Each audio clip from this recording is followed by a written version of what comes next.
Nothing could be less scary than the sweet face of a child.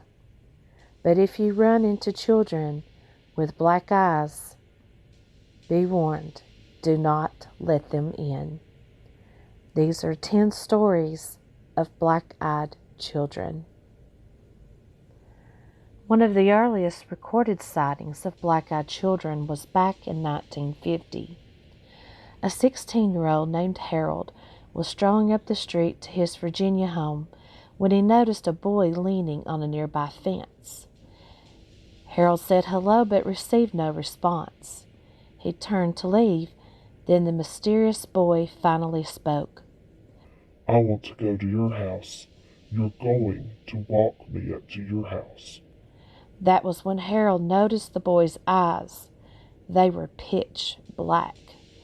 All his instincts screamed, "Run!" Yet he just stood there. Then, as if reading Harold's mind, the boy said, "Now, don't you run away from me. You're going to walk me up to your house." That was enough to spring Harold into action. He booked it out of there. He claimed he heard the child let out the scream of a bobcat.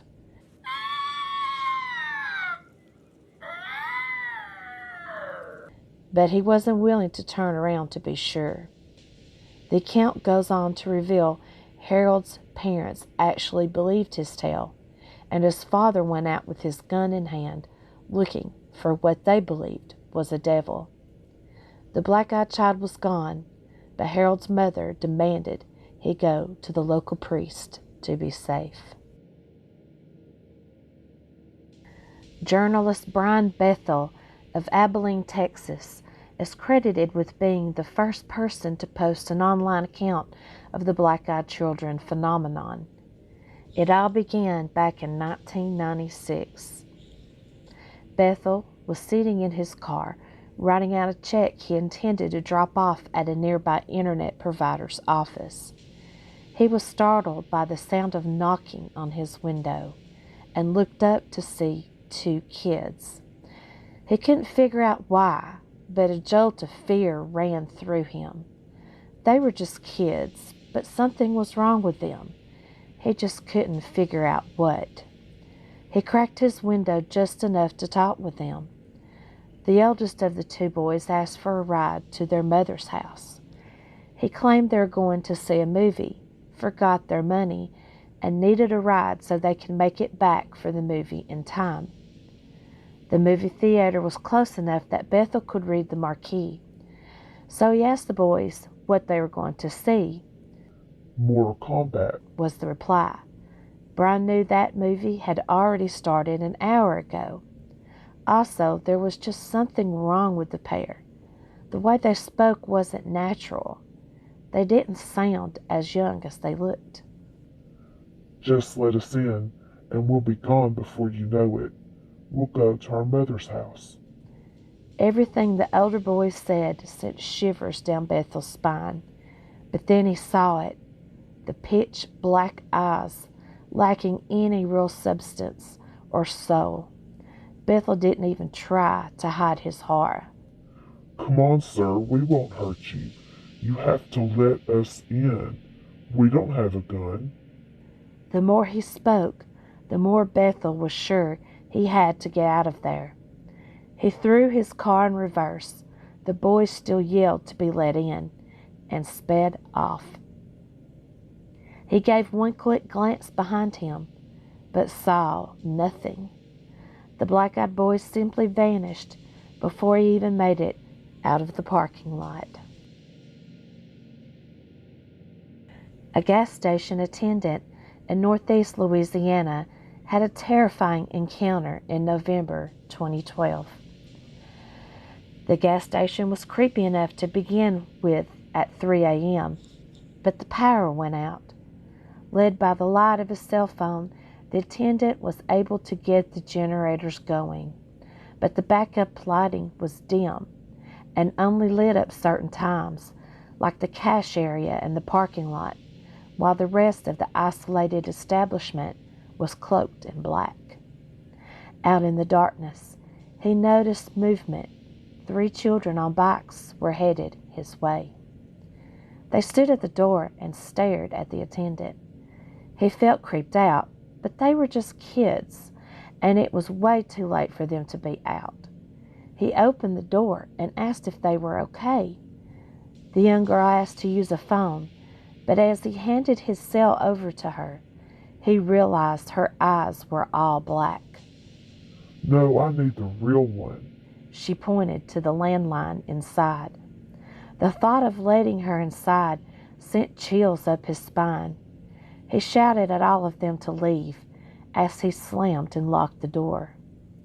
The children stood there a bit longer, slightly staring at him through the glass with their solid black eyes. Then they got back on their bikes and disappeared into the darkness. The next morning, the attendant was eager to go through the surveillance footage. Unfortunately, the power outage cut the cameras off, and they didn't boot back up with the generator. He had nothing to prove the events of the night before took place. An engineer working the night shift for a data center in Ohio had a creepy exchange and posted his tale anonymously as noetic. It was around 5 a.m. on July 31st, 2010. Noetic was taking a smoke break outside when he noticed two teenage boys standing motionlessly and staring at him from across the street. Though he felt somewhat unnerved, he finished his smoke and went back inside. 10 minutes after heading inside, the intercom buzzed. Noetic checked the monitors, and there they were. The two boys had made their way over to his building and were now staring into the surveillance camera like they could see him through it. Through the speaker, he asked what they wanted. They said nothing, but motioned for him to come outside.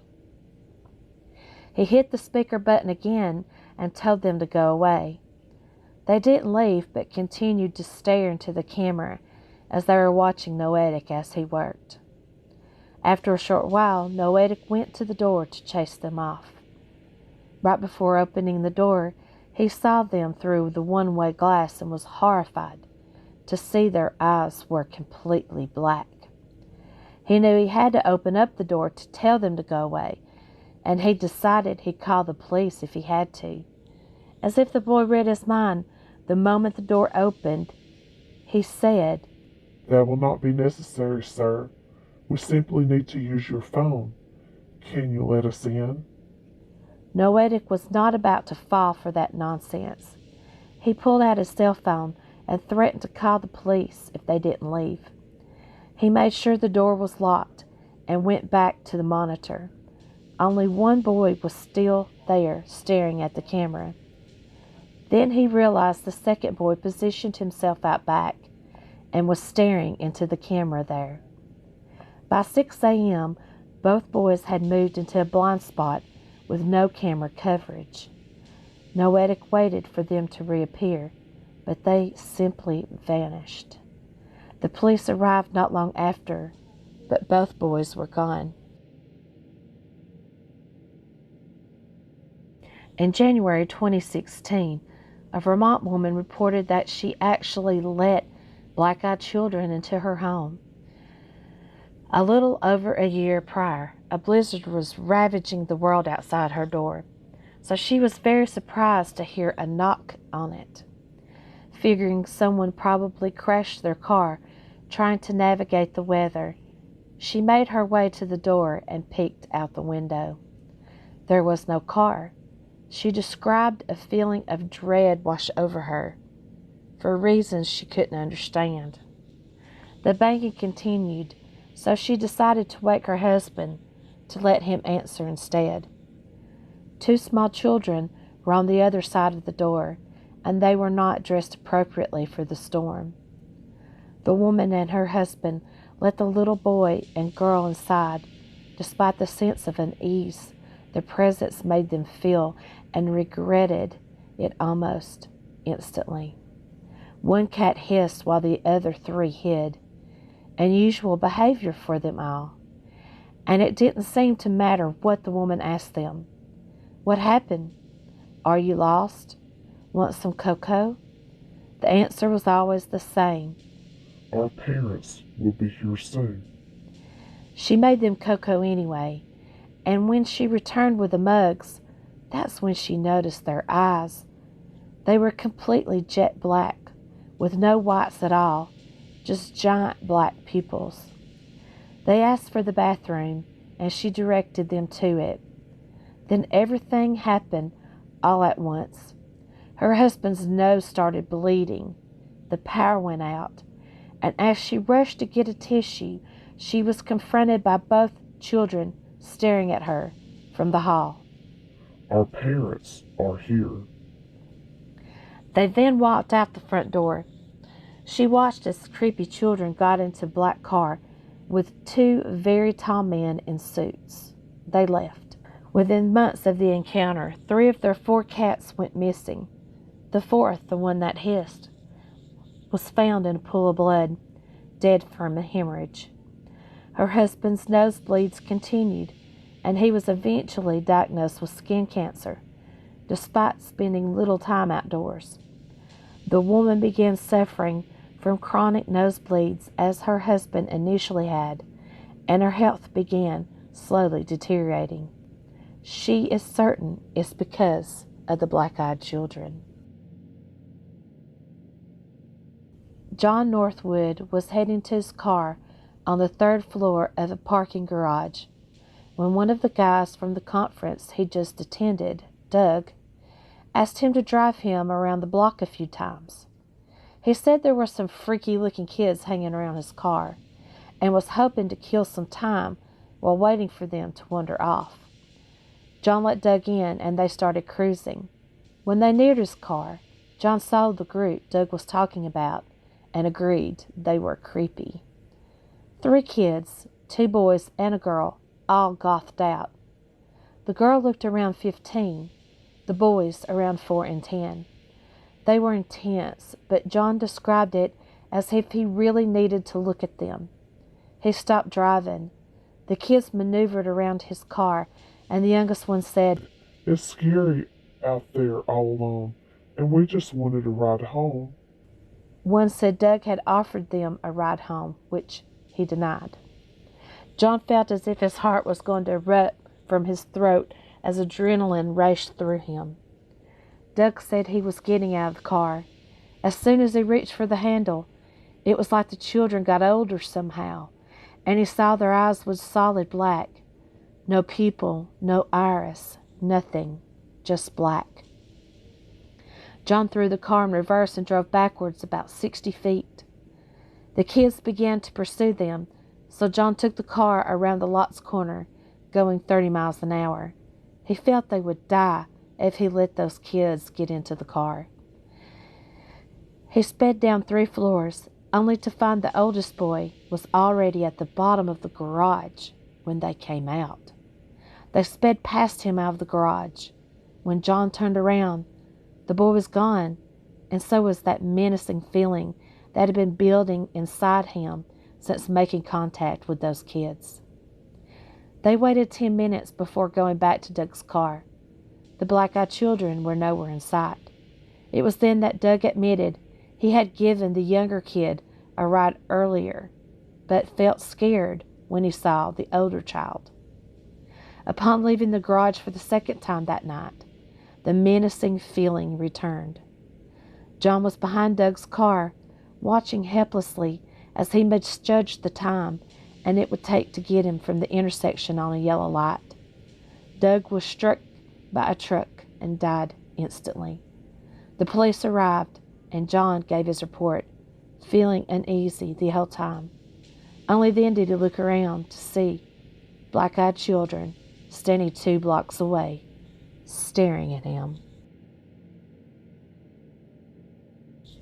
This tale was posted online by a friend of the victim. It was while on a trip through Arcata, California, that this anonymous man stopped for a drink and ended up hitting it off with the attractive woman running the bar. After a bit of drinking and getting to know each other, she offered the traveler a place to stay for the night, and he drunkenly accepted. He left his car at the bar and headed back to her place.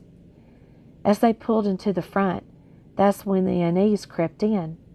He wasn't sure why, but her home creeped him out, and she started to creep him out as well. He claimed she began to seem inhuman to him.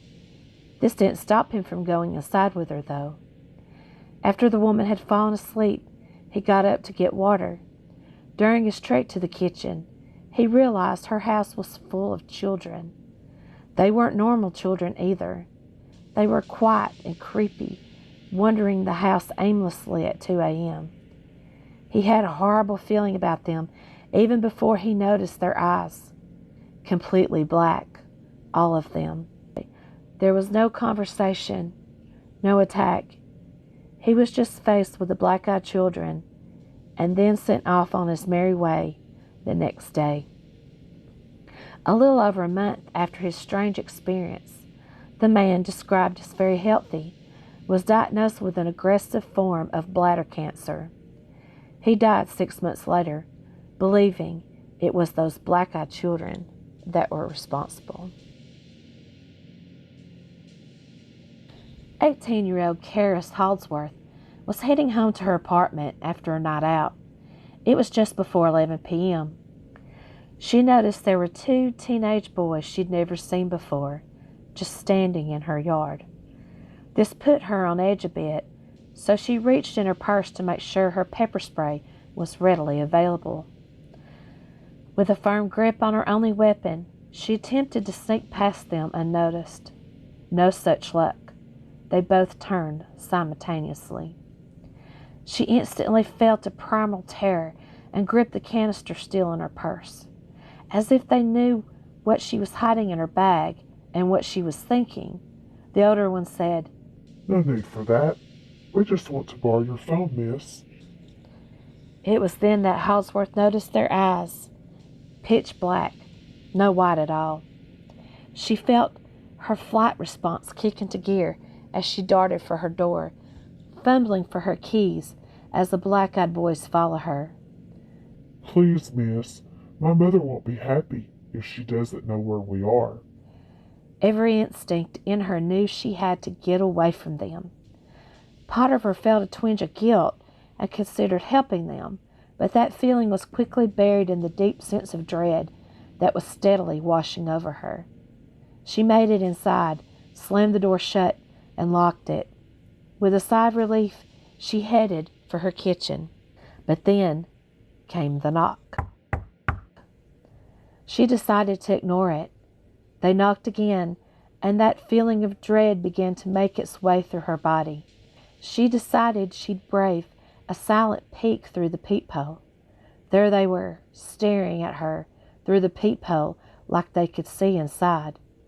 "Just let us in to use the phone," one said. "We won't hurt you. We have no weapons to hurt you with." Holdsworth ordered them to leave her alone. She made sure everything was locked tight and called a friend to come over. The boys didn't leave until the friend showed up, who felt the same overwhelming sense of danger when she arrived. Holdsworth soon moved away after that, and now always checks her peephole before opening the door. At 6'7" and 260 pounds, this United States Marine was his own looming and intimidating force of nature. But that didn't stop a black-eyed kid from testing him. He was in the barracks of the Texas base where he lived, and settling in for the night when he heard a sharp knock on the door. Assuming it was his neighbor, the Marine made his way to the door. Standing outside was a boy around 17 years old. The Marine asked him what was up, and almost hungrily the boy asked to be let in to use the phone. Nothing but sleep and peace on his mind, the Marine said no and directed him to the service building across the parking lot and closed the door. He knocked again. Irritated, the Marine went to the window, intending to yell at him, but just looking at the thin, gaunt kid gave him the creeps. That's when he noticed his eyes. They were all black as coal. Once again, the child asked to be let in with a creepy, predatory smile. Still determined to assert his authority, the Marine ignored his fear and said he'd force the kid to leave if he had to. He turned momentarily to grab his phone, but by the time he turned around, the child was gone. He couldn't shake the feeling that he'd seen him before, that all of this was familiar. The it hit him. He had watched his brother have a similar interaction once. 2 years earlier, while still in high school and living in Pennsylvania, he worked the night shift at a gas station. One night, while having a smoke out front with his brother, they saw some kid walking across 4 lanes towards them. His brother asked him if he needed anything, and it was the same request. He wanted to use the phone. The brother said the phone was back at the register, and no one was allowed to use it. The brothers went inside, but the strange kid didn't take no for an answer. He stood in front of the shop, just knocking on the window until the brother chased him off with a bat. When he came back, he said the kid was pale and had black eyes. It was the same kid. The Boy at the Door is a Craigslist post about a woman who was describing how she was having trouble with someone knocking on her door at 3 a.m. Her daughter, thinking that someone wanted to break in the house, told her mother to call the police. As days went by, the random knocking at the door late at night continued. The people in Craigslist post tried to rationalize the situation by asking if she had any pets. Maybe that could be the problem.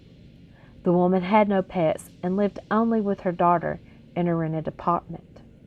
As the knocking continued, she finally called the police, thinking someone was trying to break in and steal from her.